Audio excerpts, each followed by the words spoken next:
নবীজির শিখানো দোয়া আমি কিছুদিন করলাম, করার পর দেখলাম আল্লাহ পাক রব্বুল আলামিন আমার পেরেশানি দূর করে দিছে, আমার ঋণ আদায়ের ব্যবস্থা আল্লাহ করে দিয়েছেন।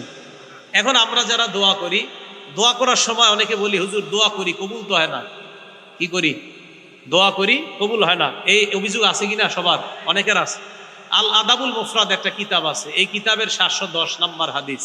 ক্বালা রাসূলুল্লাহ সাল্লাল্লাহু আলাইহি ওয়াসাল্লাম, আল্লাহ নবী বলেন মা মিন মুসলিমিন ইয়াদউ, কোন মুসলমান যখন দোয়া করে দুইটা শর্তে। কয় শর্তে? কোন মুসলমান দুই শর্তে দোয়া করে। এক নাম্বার লাইসা বিইসমিন, কোন গুনাহের দোয়া করা যাবে না। এখন সিনেমা হল চালু করার আগে দোয়া করে, আবার সিনেমার উদ্বোধন হবে, মহরত, শুভ মহরতের আগে দোয়া করে, হুজুর নিয়ে দোয়া করায়। কিসের উদ্বোধন? সিনেমা মহরতের উদ্বোধন। আরে নবী বলছেন দুই শর্তে দোয়া করা, এক গুনাহের দোয়া করা যাবে না। সারা দুনিয়াকে জানায়া দেন 1 কোটিবারও যদি গুনাহের দোয়া করা হয় আল্লাহ এই দোয়া শুনবেই না, কবুলই করবে না। সিনেমার দোয়া করে লাইসা বিইসমিন, এক নাম্বার গুনাহ করা যাবে না, গুনাহের কোনো দোয়া এটা করা যাবে না। দুই নাম্বার ওয়াকাতিয়াতি রহিম, আত্মীয়তার সম্পর্ক ছিন্ন করার দোয়া করা যাবে না। আল্লাহ আমার বোনরে যাতে আমি না দেখতে পারি এই দোয়া করা যাবে না। আল্লাহ আমার বোন আমার কাছে সম্পত্তি পায়, ওরে তাড়াতাড়ি মারেন, এরকম দোয়া করা যাবে না। তাহলে দুইটা শর্ত, লাইসা বিইসমিন এক নাম্বার, গুনাহের দোয়া করা যাবে না। দুই নাম্বার ওয়াকাতিয়াতি রহিম, আত্মীয়তার সম্পর্ক ছিন্ন করার দোয়া করা যাবে না। এই দুই শর্তে যদি আপনি দোয়া করেন আল্লাহ পাক রব্বুল আলামিন ইল্লা আ'তাহুল্লাহু ইহদা সালাস, আপনার দোয়াটা আল্লাহ 3 পদ্ধতির এক পদ্ধতিতে কবুল করবেন। কয় পদ্ধতি? আজকে থেকে মনে রাখবেন, আমি যত দোয়া করব আমার এই প্রত্যেকটা দোয়া যদি কোনো গুনাহের দোয়া না হয়, আর যদি আত্মীয়তার ছিন্ন করার দোয়া না হয়, তাহলে আমার দোয়াকে আল্লাহ 3 পদ্ধতির এক পদ্ধতিতে কবুল করবেন। এক নাম্বার, ইম্মা আইয়ু আজ্জিলা লাহু, আল্লাহ তাকে নগদেই দোয়া কবুল করে দুনিয়াতেই তার দোয়া কবুল করবেন। এক। দুই নাম্বার, ওয়া ইম্মা আইয়াদাখিরা লাহু ফিল আখিরাহ, ওই বান্দার এই দোয়াটা দুনিয়াতে আল্লাহ কবুল করবে না, আখিরাতে আল্লাহ তার জন্য দোয়া করে রাখবেন, আখিরাতে আল্লাহ তার দোয়াটা কবুল করে নেবেন। এটা হলো 2 নাম্বার। 3 নাম্বার, ওয়া ইম্মা আইয়াদফা আনহু মিনাস সুই মিসলাহা, আপনি যে দোয়াটা করলেন হয়তো আল্লাহ ওই দোয়াটা কবুল না করে আপনার উপর একটা বালা মুসিবত আছে, এই বালা মুসিবতটা আল্লাহ দূর করে দিয়ে আল্লাহ আপনার দোয়া কবুল করে নেবেন। আপনি দোয়া করছেন আল্লাহ আমারে 500 টাকার ব্যবস্থা করে দেন, আল্লাহ আপনার উপরে দেখতেছে একটা বিপদ আছে, তো হয়তো 500 দিবে না, উল্টে আপনার ওই বিপদটার থেকে আল্লাহ আপনাকে উদ্ধার করে দিবেন। তাহলে আমরা দোয়া করলে কয় পদ্ধতিতে, যে কোনো এক পদ্ধতিতে আল্লাহ দোয়া কবুল করেন। 3 পদ্ধতি। এক নাম্বার হয়তো নগদ দুনিয়াতে দিয়ে দিবেন, 2 নাম্বার হয়তো দুনিয়াতে দিবে না আখেরাতে দিবেন, অথবা 3 নাম্বার ওই দোয়া কবুল করবে না আল্লাহ, এটার পরিবর্তে কোনো মুসিবত আল্লাহ দূর করে দিবেন। আল্লাহ আমাদেরকে কথাগুলা বুঝার তৌফিক দান করেন।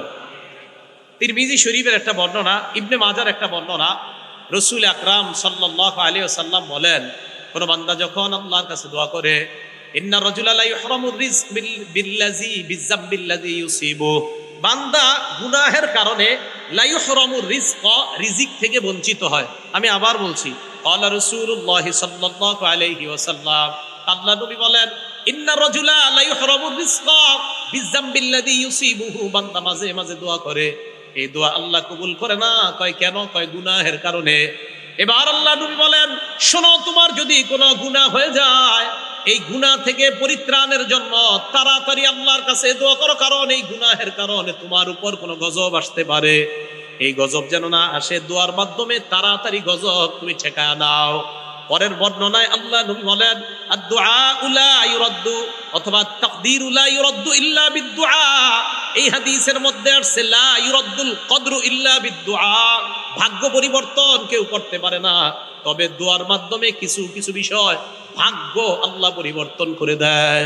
দোয়া করলে আল্লাহ ভাগ্য পরিবর্তন করে দেয়। ভাগ্য 2 প্রকার, একটা মুবরাম আর একটা মুআল্লাক। মুবরাম মানে হবেই, এটা যা বলবেন আপনি হবে, জন্ম কবে, মৃত্যু কবে, কি কবে, এইগুলা হবে, এটা মুবরাম।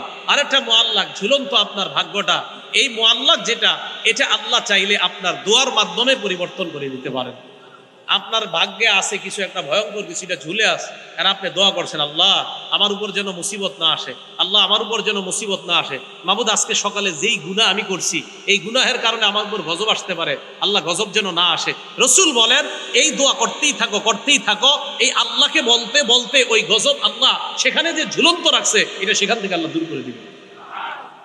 এই জন্য আল্লাহর কাছে দোয়ার মাধ্যমে ভাগ্য পরিবর্তন করে না। ইবনে মাজাহ 4022 নম্বর হাদিসের বর্ণনা তো আসছে যে রসুল আকরাম সাল্লাল্লাহু আলাইহি সাল্লাম এইভাবে আমাদেরকে শিখিয়ে দিয়েছেন। আরেক বর্ণনা আসছে অনাগত, একটা হলো অনাগত গজব যেটা এখনো আসে নাই, এটার জন্য দোয়া করা। কিভাবে? পাশের এলাকায় মহামারী লাগছে, আল্লাহর কাছে দোয়া করা আল্লাহ এই মহামারী যেন আমার এলাকায় না আসে। আরেকটা হলো গজব আইসা গেলে দোয়া করা, একটা হলো আসার আগে, আর একটা আইসা গেলে দোয়া করে এটাকে সরানোর চেষ্টা করা।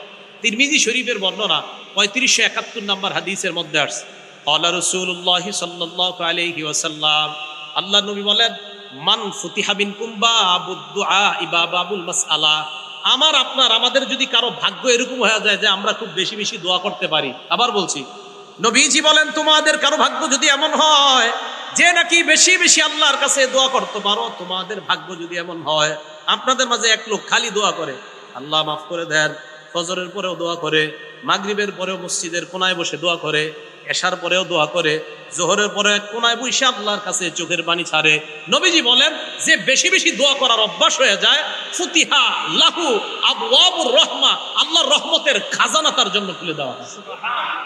তাহলে বেশি দোয়া করার যার অভ্যাস আছে আল্লাহর রহমতের খাজানা তার জন্য খুলে যায়। এই জন্য মনে রাখবেন যে বেশি আল্লাহর কাছে দোয়া করতে পারে তার ভাগ্য বড় ভালো। খুব বেশি আল্লাহর কাছে দোয়া করা, আল্লাহ আমাদেরকে বেশি দোয়া করার তৌফিক দান করেন। তো রাসূল আকরাম সাল্লাল্লাহু আলাইহি সাল্লাম এই হাদিসের শেষের দিকে বলেন আদ-দুআ ইয়ানফাউ মিম্মা নাযালা ওয়া মিম্মা লাম ইয়ানজিল, যেই গজব নাজিল হয়েছে এই গজবেও দোয়া কার্যকারী, যেই গজব নাজিল হয় নাই ওই গজবেও দোয়া কার্যকারী। যেই গজব নাজিল হয়েছে এই গজবেও, এই গজবটা দূর করার জন্য দোয়া কার্যকারী, আর যেই গজব নাজিল হয় না এটা দূর করার জন্য দোয়া কার্যকারী। তাহলে গজব নাজিল হয় এটার জন্য দোয়া কার্যকরী, আর যদি গজব নাজিল না হয় এটা দূর করার জন্য দোয়া কার্যকারী। কিভাবে? গজব পাশের এলাকায় আসছে, আমার এলাকায় এখনো আসে নাই, আল্লাহ করোনা তো এই এলাকায় আছে, আল্লাহ এই এলাকায় যেন না আসে। খুব বেশি বেশি দোয়া করে আশা করা যায় এই গজব দূর করা যাবে। আরেকটা হলো এসে গেছে, এসে যাওয়ার পরও দোয়ার মাধ্যমে এই গজব দূর করা যায়, এটা হাদিস দ্বারা প্রমাণিত। মুসলিম শরীফের 2732 নম্বর হাদিস। এই জায়গায় আপনারা বৈশা যদি আরবের কারোর জন্য দোয়া করেন, মনে করেন আপনার ভাই বিদেশ থাকে, আল্লাহ আপনি মাফ করে দেন, আল্লাহ কাশ্মীরের মুসলমানদেরকে হেফাজত করেন, আল্লাহ আরাকানের মুসলমানদেরকে হেফাজত করেন, এই দোয়া যদি আপনি করেন, মামুদ যারা নির্যাতিত মুসলমান আলেম ওলামা তাদেরকে আপনি হেফাজত করেন, জুলুম থেকে আপনি বাঁচান, এই দোয়া যদি আপনি করেন। এবার হাদিস শুনেন, মুসলিম শরীফের 2732 নম্বর হাদিসের বর্ণনা ক্বালা রাসূলুল্লাহ সাল্লাল্লাহু আলাইহি ওয়াসাল্লাম, আল্লাহ নবী বলেন কোন মুসলমান যখন দোয়া করে লিআখিহি বিযহরিল গায়ব, কোন মুসলমান যখন তার ভাইয়ের জন্য দোয়া করে আড়াল থেকে মানে ওই ভাই এখানে নাই তার জন্য যদি আমরা দোয়া করি, আমাদের মাজলুম কোন আলেম মাজলুম মুসলমানরা কোথাও আছে, আমরা এখান থেকে তাদের জন্য দোয়া করলাম, নবীজি বলেন ইল্লা ক্বালাল মালাক, একজন ফেরেশতা বলে ওয়ালাকা বিমিসলিন, তুমি আমি দোয়া করলাম, আমার সাথে একবার বলেন হে আল্লাহ মাজলুম মুসলমানদেরকে হেফাজত করেন। এই মুহূর্তে ফেরেশতা আমাদের প্রত্যেককে বলছে তুমি যেই দোয়াটা করলা আল্লাহ যেন তোমাকে বিপদ আপদ থেকে হেফাজত করে। হ্যাঁ, এই মুহূর্তে ফেরেশতা বলছে, সত্যি বলছি, আমাকেও বলছে ওয়ালাকা বিমিসলিন, তুমি যেই দোয়া মাজলুমদের জন্য করলা আল্লাহ যেন তোমাকেও জুলুম থেকে হেফাজত করে। পরের বর্ণনা 2733 মুসলিম শরীফের আগের যে বর্ণনাটা, এটা পরের বর্ণনাটা আসছে ক্বালা রাসূলুল্লাহ সাল্লাল্লাহু আলাইহি ওয়াসাল্লাম দাওয়াতুল মারইল মুসলিমি লিআখিহি বিযহরিল গায়ব মুস্তাজাবা, কোন মুসলমান যখন তার ভাইয়ের জন্য দূর থেকে দোয়া করে মুস্তাজাবা, দোয়াটা কবুল হয়েই যায়। না আমরা ওরকম দোয়া করতে পারছি না, মনে হয় যারা বিপদে আছে তাদের জন্য ওইভাবে দোয়া হচ্ছে না আমাদের, তাই তাদের দোয়াটা আল্লাহ কবুল করতেছে না, কারণ আমরা ওইভাবে করতে পারতেছি না, যেইভাবে করা উচিত বলা উচিত ওইভাবে হচ্ছে না আমাদের দোয়াটা। কথা বুঝে আসে নাই? কারণ দোয়া করার সময়ও 1000 ক্যামেরা ফিট করে রাখে যে দোয়াটা কালকে পেপারে দিবে, বুঝেন নাই? ওই দোয়া কেমনে হইব, দোয়াকারী চিন্তা করবো আমার কিরম দেখা যায় দেখি, সামনে যারা আছে এরাও চিন্তা করবে, আজীব এক মাসালা হয়ে গেছে, দোয়া করবেন কেমনে আপনি?